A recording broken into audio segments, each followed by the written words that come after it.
السلام علیکم۔ کہانی نمبر 27 میں خوش آمدید۔ آج کی کہانی ہے حضرت شعیب علیہ السلام۔ حضرت شعیب علیہ السلام اللہ تعالیٰ کے برگزیدہ نبی تھے جنہیں قوم مدین اور اصحاب ایکا کی ہدایت کے لیے بھیجا گیا۔ یہ قوم ظاہری طور پر خوشحال، طاقتور اور تجارت میں ماہر تھی، مگر اخلاقی طور پر شدید گراوٹ کا شکار ہو چکی تھی۔ قوم مدین کا علاقہ تجارتی راستوں پر واقع تھا۔ دور دور سے قافلے آتے، بازار لگتے، سونا چاندی اور سامان تجارت خریدا اور بیچا جاتا۔ لیکن اس خوشحال کے پیچھے ظلم چھپا تھا، دھوکہ عام تھا، انصاف ناپید تھا۔ یہ لوگ دولت کو ہی سب کچھ سمجھتے تھے۔ قوم مدین کی سب سے بڑی خرائی ناپ تول میں کمی تھی۔ وہ بیچتے وقت ترازو ہلکا کر دیتے، خریدتے وقت پورا ناپ لیتے، جھوٹے وعدے کرتے، گاہکوں کو لوٹتے۔ ان کے نزدیک کاروبار میں ہوشیاری ہی کامیابی ہے۔ یہ لوگ صرف مالی بددیانتی ہی نہیں کرتے تھے بلکہ بتوں کی عبادت کرتے اللہ کو بالکل بھول چکے تھے۔ دنیا کی محبت میں آخرت کو بھلا بیٹھے تھے۔ مال ان کا خدا بن چکا تھا۔ اللہ تعالیٰ نے انہی میں سے ایک نرم دل، سچے اور دانا انسان کو نبی بنایا، حضرت شعیب علیہ السلام۔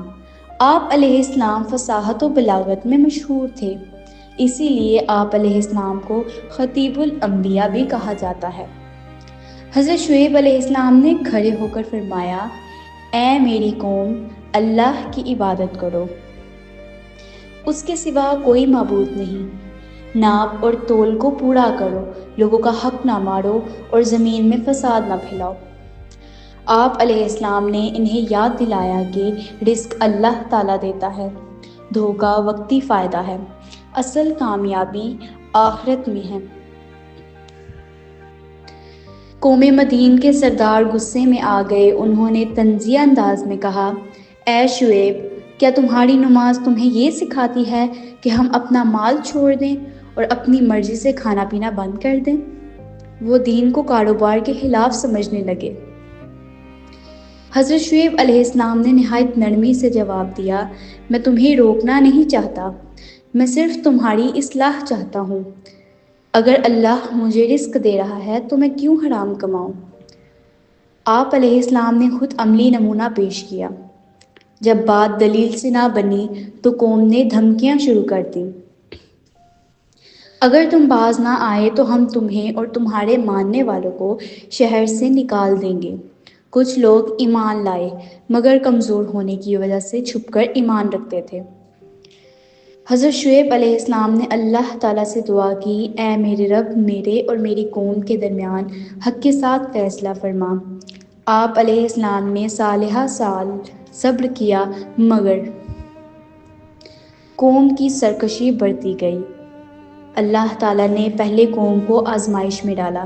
شدید گرمی، بارش کا بند ہو جانا، بے چینی اور گھبراہٹ، یہ سب تنبیہ تھی مگر وہ پھر بھی نہ سدھرے۔ ایک دن آسمان پر ایک گھنا سیاہ بادل نمودار ہوا۔ قوم خوشی سے چیخ اٹھی، یہ بادل ہمیں ٹھنڈک دے گا۔ وہ سب اس کے نیچے جمع ہو گئے۔ اچانک زوردار چیخ سنائی دی، زمین لرزنے لگی، آگ برسانے والا عذاب نازل ہوا۔ چند لمحوں میں بازار ویران، محل کھنڈر، گرور خاک میں مل گیا۔ قوم مدین اس طرح ختم ہوئی جیسے کبھی یہاں آباد ہی نہ تھی۔ ان کی دولت، ترازو اور سکہ سب کچھ بیکار ہو گئے۔ اللہ تعالیٰ نے حضرت شعیب علیہ السلام اور ان کے ماننے والوں کو محفوظ رکھا۔ یہ اللہ تعالیٰ کی رحمت تھی۔ حضرت شعیب علیہ السلام کی کہانی سے ہمیں یہ سبق ملتا ہے کہ رزق کی کمی ایمان کی کمی نہیں ہے۔ دھوکہ وقتی فائدہ دائمی نقصان ہے۔ عبادت کا تعلق زندگی کے ہر شعبے سے ہے۔ سچا نبی ہمیشہ اپنی قوم کا خیر خواہ ہوتا ہے۔ اللہ کی پکڑ اچانک آتی ہے۔ یہ تھی ہماری آج کی کہانی. امید کرتی ہوں کہ آپ کو پسند آئی ہوگی. اگر اچھی لگی تو میرے چینل کو سبسکرائب کریں، لائک کریں، شیئر کریں، بیل آئیکن کو پریس کر دیں تاکہ آنے والی ہر ویڈیو کا نوٹیفیکیشن آپ کو مل سکے اور آپ اس طرح کی اور بھی کہانیوں کو جان سکیں. تو ملتی ہوں کل کی نئی کہانی میں. تب تک کے لیے اللہ حافظ.